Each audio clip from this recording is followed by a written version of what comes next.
शिवाय प्रबोधन वाचनालय आणि अंधश्रद्धा निर्मूलन समितीच्या वतीनं नेहमीच आपण त्या सहकार्य म्हणजे आपल्या परिसरातील सर्वांच्या सहकार्यानं नेहमी आपण काहीतरी एक नवीन चांगला उपक्रम आणि चांगला संदेश देण्याचा प्रयत्न सातत्यानं करत असतो आणि त्याचे तुम्ही सगळे साक्षीदार आहात आणि तुमच्यामुळे हे सगळं घडतंय.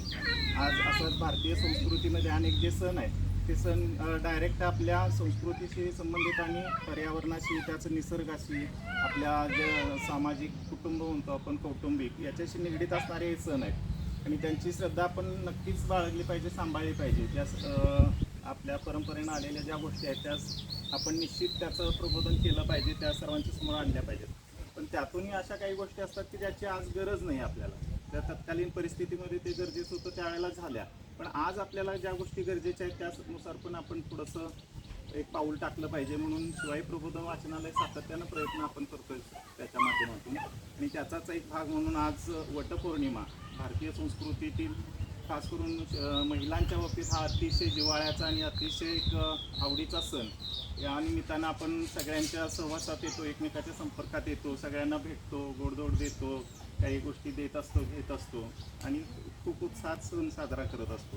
आणि त्याची दंतकथा आपल्याला माहीतच आहे, सावित्री आणि सत्यवान. खरं तर त्यावेळेला काय घडलं आपल्याला माहीत नाही, पण असू दे. पण ते वडाच्या झाडाखाली घडलं आणि वडाचं महत्त्व काय आहे तर वड हा सगळ्यात जास्त ऑक्सिजन देणारा वृक्ष आहे आणि मग त्यावेळेला कदाचित सत्यवानाला भोवळ आली असेल आणि त्या ऑक्सिजनमुळं तो कदाचित वाचला असेल, काही असेल ते असेल, पण एक श्रद्धा म्हणून आपण त्याच्याकडे बघूया.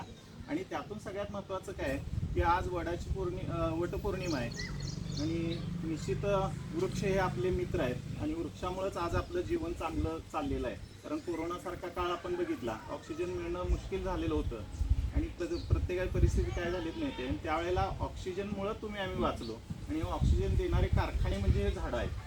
म्हणून त्यांचं आपण निश्चितच अशा प्रसंगाच्या वेळेला एखादं रोप नक्की लावलं पाहिजे. वडाला दोरं बांधण्यापेक्षा मी तर म्हणेन नक्की बांधूया, काय हरकत नाही आहे. पण त्याचा भाग एक आहे की एखादं रोप आम्ही लावलं पाहिजे, एखादं झाड आम्ही लावलं पाहिजे आणि ते जगवलं पाहिजे. जसं आपण मुलांची आपण काळजी घेतो त्या पद्धतीनं त्यांना वाढवलं पाहिजे, कारण ते आपल्यासाठीच आहे. तर तेच आपल्याला ऑक्सिजन देतात. फळं फुलं जे काही आपण सगळं वापरतो ते सगळं देतात, म्हणून त्यांची काळजी घेतली पाहिजे. म्हणून आज वडाच्या पौर्णिमेनिमित्त एक आपण रोप लावणार आहे, तुम्ही सगळेजण ते लावणार आहात. आणि त्यानंतर असे वारकरी संप्रदायामध्ये असणारे संतांची परंपरा ही महिलांची स्त्री संप्रदायातली जी काही आहेत सुशिक्षित त्या अंधश्रद्धा असतील किंवा संतांनी आपल्याला जे जे काही विचार दिले ते विचार म्हणजे हे आपले सण समारंभ आहेत आणि ते आपण पुढे घेऊया एवढीच अपेक्षा व्यक्त करतो. सगळ्यांनी मिळून एक रोप लावा छानपैकी आणि त्याची फळं आपण सगळे मिळून खायची.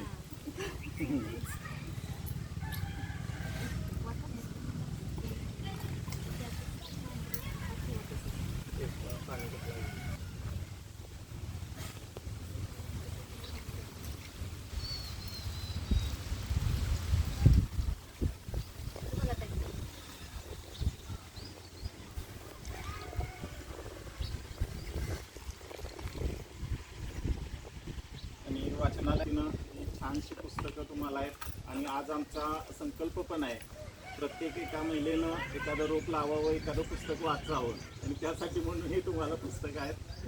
छान छान असणारी पुस्तकं तुम्हाला या निमित्तानं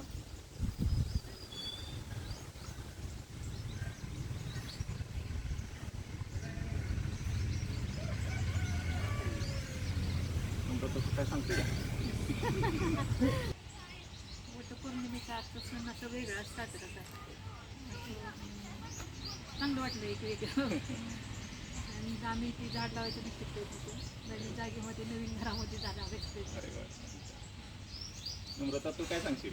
कायमच आपले मलमे सर नवीन काहीतरी उपक्रम साजरे करतच असतात.